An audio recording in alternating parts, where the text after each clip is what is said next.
दोस्तों, stay of suits क्या होता है या रेस सब्जुडाइज जिसको बोलते हैं वो क्या होता है? चलिए आज मैं आपको बताती हूँ। सिविल प्रोसीजर कोड का सेक्शन 10 बताता है सूट्स पे स्टे कब लगता है और सूट पे स्टे लगाने को क्या बोला जाता है। दूसरे मीनिंग में उसको बोलते हैं रेस सब्जुडाइज। देखिए, रेस सब्जुडाइज का क्या मीनिंग होता है। रेस का मीनिंग होता है अ थिंग और मैटर, और सब्जुडाइज का मीनिंग होता है पेंडिंग जुडिशियल इंक्वायरी। मीनिंग कोई पेंडिंग जुडिशियल इंक्वायरी, जो कि कोई मैटर जो है कोर्ट के अंदर ऑलरेडी पेंडिंग है। ठीक है, तो ये होता है रेस सब्जुडाइज। तो इसको स्टे ऑफ सूट्स क्यों कहा जाता है, इसके पीछे भी एक बात है, कहानी है, मैं आपको बताती हूँ, बहुत इंपॉर्टेंट है, जो कि सबको पता होना चाहिए क्या है। Let's say for example, example से आपको समझाती हूँ। ए ने बी के ऊपर सूट फाइल किया, सिविल कोर्ट में सिविल केस है, सूट फाइल किया for the title of land, मतलब किसी लैंड के लिए टाइटल के ऊपर कि ये लैंड मेरी है। ए ने बी के ऊपर सूट फाइल किया। अभी कोर्ट से उस सूट का कोई जजमेंट नहीं आया है।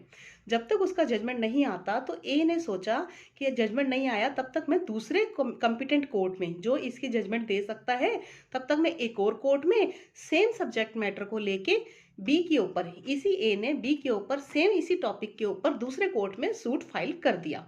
उसने सोचा कि यहाँ नहीं आया, दूसरे कोर्ट से मुझे जजमेंट मिल जाएगा, क्या पता मेरा फैसला जल्दी हो जाए। But he is wrong. Here the court competent, this court is also competent, ये कोर्ट भी competent jurisdiction देने के लिए है। बट आप सेम सब्जेक्ट मैटर के साथ में सेम टॉपिक पे सेम पार्टी के ऊपर, वही दोनों पार्टीज वही सेम सब्जेक्ट के ऊपर आप दूसरे कोर्ट के अंदर केस या सूट फाइल नहीं कर सकते जब तक आपका पहले कोर्ट से जजमेंट नहीं आ जाता। ओके, इसको कहा जाता है रेस सब्जुडाइज। जब तक आपका जजमेंट नहीं आता, अगर आपने दूसरे कोर्ट में डाल भी दिया है, दूसरे कोर्ट को ये बात पता चल गई है कि आपका ऑलरेडी केस पेंडिंग है, which is in subsequent pending in the first court, okay, original court में आपका ये सूट पेंडिंग है, तो वो क्या कर सकता है, दूसरा कोर्ट क्या करेगा, वो बिल्कुल उसके ऊपर रोक लगा देगा, वो उसको डिसमिस नहीं करेगा, बट ट्रायल भी नहीं करेगा, आगे ट्रायल नहीं करेगा फर्दर, लेकिन वो उस सूट पे सिर्फ स्टे लगा सकता है, या स्टे लग जाएगा, आगे फर्दर प्रोसीडिंग्स के लिए आप ट्रायल नहीं कर सकते। कोर्ट ये बोलता है कि जब तक आपका केस दूसरे कोर्ट में पेंडिंग चल रहा है, वहां से कोई जजमेंट नहीं आ जाती, तब तक आप दूसरे कोर्ट के अंदर नहीं डाल सकते। पहले कोर्ट से जब तक जजमेंट नहीं आती, आप दूसरे कोर्ट के अंदर सूट फाइल नहीं कर सकते, इसको बोलते हैं। और वो कोर्ट, दूसरा कोर्ट कॉम्पिटेंट है वो, और वो ट्रायल नहीं करेगा, आपके सूट पे स्टे लगा देगा।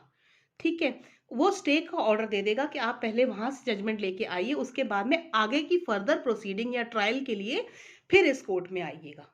ठीक है, नहीं तो आप उसी कोर्ट के अंदर भी, अभी वही कोर्ट कॉम्पिटेंट जुरिस्डिक्शन देने के लिए है आपके पास, और आप अभी उसी कोर्ट के अंदर ही अपने फर्दर प्रोसीडिंग्स के लिए जा सकते हैं।